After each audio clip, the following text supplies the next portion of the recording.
Good evening, Good evening. Elizabeth. Yeah. What did you think of that episode?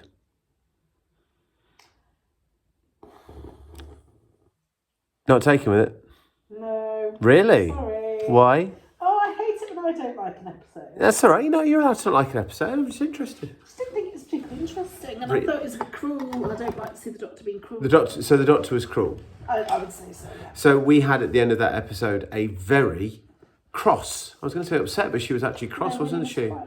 She was cross about the Doctor. She felt that the Doctor had let Clara down at the end of that story. And I can totally see where she's coming from, because this is behaviour from the Doctor. Well, is it akin to McCoy with Ace? Yeah? Do you say there's resonance of that? Trying to teach a lesson about something. Yeah. Or trying to improve, almost a bit schoolmasterly, like I'm going to try take you and smack you over my leg, or teach you a lesson, or make you learn. So there's a power dynamic there that just seems a little bit unfair. And I suppose with this Doctor that's particularly pronounced because one of the things that I think watching all of Doctor Who again with Lib has shown is that I think that the 6th and 7th Doctors, who for differing reasons traditionally could have been seen as being cruel to a certain extent, actually are exceptionally avuncular, more so than any of the previous 5. Would you agree with that, Lib? And there is a balance there, isn't there? There's a tempering aspect to that, which means therefore that when, for different reasons, those Doctors can be seen to be mean to their companions, they are able to get through those moments without it feeling too caustic. That is not what happens here, of course. Yeah, you going to say something? I was going to say, I also didn't like some aspects of Clara's character. Oh, well, what didn't you like about Clara? That's interesting. I didn't expect that to come. Well, I think she's forgotten that she can walk away at any time. But isn't that what happens towards the end, that she makes a decision? Towards the end, no, she wasn't saying. She was saying, "You stay away from me." Oh, I see. She can make the call. Every time the Doctor comes, she can just goes running into the TARDIS. Doctor. Yeah. And also, I think part of it was highlighted by the fact that he very easily took young Courtney, who was just like, "Yeah, sure, jump in, let's have an adventure." Dangerously so. Dangerously took Courtney. Whereas she probably thinks, but that's my space. Why are you letting somebody else into my space? She's done nothing. And even though she made that big plot thing about, tell her she's special. Yeah. What she was really saying is, I'm special, aren't I? Yeah, we are special to a certain extent, maybe. Yeah. What we've got is special. Yes, that's certainly true. And now you've shown her something she can't have because we've got that. No, Clara, you haven't. You're just another person. That's interesting. I've got a very different take on this episode, but I really do respect that. No, genuinely. Whilst I'm on a character assassination, let's go. Mr. Pink. What's wrong? I thought Danny was lovely at the end. Wrote some. Seriously, I thought he was very compassionate at the end. What a drip! My word. Okay, we have very differing opinions on this episode in this house. Well, then I shall remove myself. No. I like your take. And one of the reasons I like your take is, and I don't know quite how far I can push this, and you are going to shout me down now, you might literally get cross at me for this. Oh my gosh. I actually think it's a very feminine episode of Doctor Who. Like, ostensibly... Oh God, I've lost it. Maybe that doesn't work. It's all about birth. It's not all about the birth thing. But it's the women who decide. It's the women and the girls and the... Because they're given the opportunity. Okay, and that's a very fair take. Wow. That's where it perhaps falls down. And is the Doctor even a man? I mean, that's a very fair take. I don't think this Doctor is a man in the same way that Smith has been a man and Tennant has been a man. Mind you, we've yet to see if River Song comes back. As a man? No. Oh, God, all right. So I, in stark contrast to my wife, I absolutely loved tonight's episode of Doctor Who. And I'd like to begin my TED Talk, which is entitled The Doctorification of Clara Oswald, by making clear reference to the part where she's running down the corridor in the spacesuit. Because if that is not a direct rip from another episode where it's the Doctor doing that, then I think I'm having a bit of a Mandela effect here. I feel as if there is an overarching plot to this series, then it's a character-driven one, and it's to do with the fact that the Doctor is a little bit inept at the tact of being the Doctor. And it's like he's suddenly developed more autism.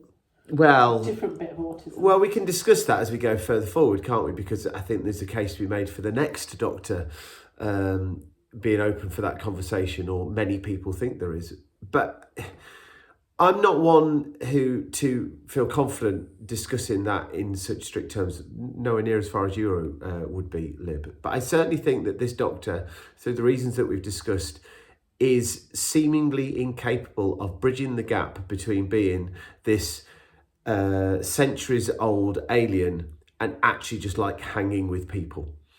And all of the Doctors have struggled with that to a certain extent. Some more so than others, but none more so than this Doctor. And what's painful about that is that I think the fact, and we go back to that line, I'm his carer. Yes, she cares, so I don't have to. And both in terms of the relationship between the two, in just story terms, but also the balance of responsibility for the programme as a whole. I do think that Clara is taking on many, many more roles, aspects of the character that traditionally the Doctor would have had. Now, you could see that as problematic to a certain extent, because we like our Doctors to be these all-encompassing, bouncing around the universe heroes, and, they can be irascible. What's that word? Irascible. Is that the word? Okay. And they can be alien, and they can be whatever. No. But this Doctor is next level, really. And I can see the point he's making at the end in relation to, I have to give you your choice, you've got to make these calls and this, that and the other. But as Winnie said, he's always there to help. He's there to help us. Go on, you want to say something else? He wasn't giving them a choice in a situation where it mattered either, because he knew the outcome. Well, I think the implication is he'd set up, it was like a safe experiment. Now, I do find that incredibly patronising. I somewhat disagree. I can totally get your perspective there. In case you didn't hear that, Libby suggested that it was a false choice because he knew what the outcome would be. I am of the belief that he's being on the level when he says that some bits are grey and fuzzy, and we have to see how they play out. Now, whether there's a subconscious, this will be okay from the Doctor, and genuinely, I do. I don't feel he's that. You don't want to think he's that. That's entirely possible. And I'm not saying that I'm over-impressed when the Doctor runs away. It doesn't make me happy. But I do buy into Clara, and I do buy into Courtney. And I like the fact that you've got these three women making this decision, and two do and one doesn't. The whole world decides not to. Understandably, crikey, I can't blame anybody sat there with your kids in bed, turning the light switch off. But if we pare this down to a Doctor Who story, we have, the look of it's incredible, those greys and then the orange suit, and that just looked amazing. And do they always have an orange suit? It's often that's his space suit now. Yeah, it's a good look, I think. I like it. I think Smith and Tennant and Capaldi. All right, I'll get you one. There you go. And when I think back to how this episode was received at the time, how I received this episode at the time, I think I was just a little bit bewildered. I still hadn't got a grip on Capaldi, and now I feel I've got much better grip on Capaldi. What's nice about it is we have differing opinions, and I think that just goes to show there's a depth of this character, that's open to interpretation, that kind of a thing.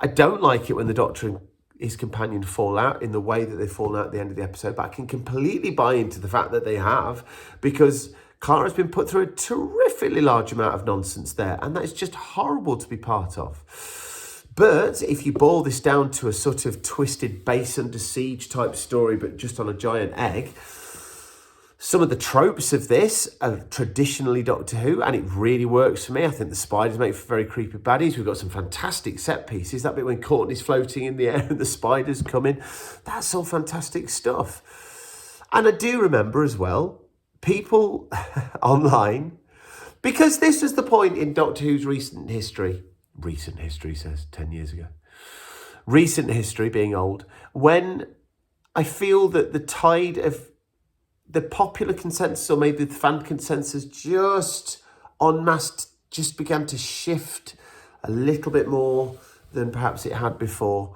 And I genuinely remember people whinging about the fact that the newly hatched alien had then hatched another egg as larger than the alien.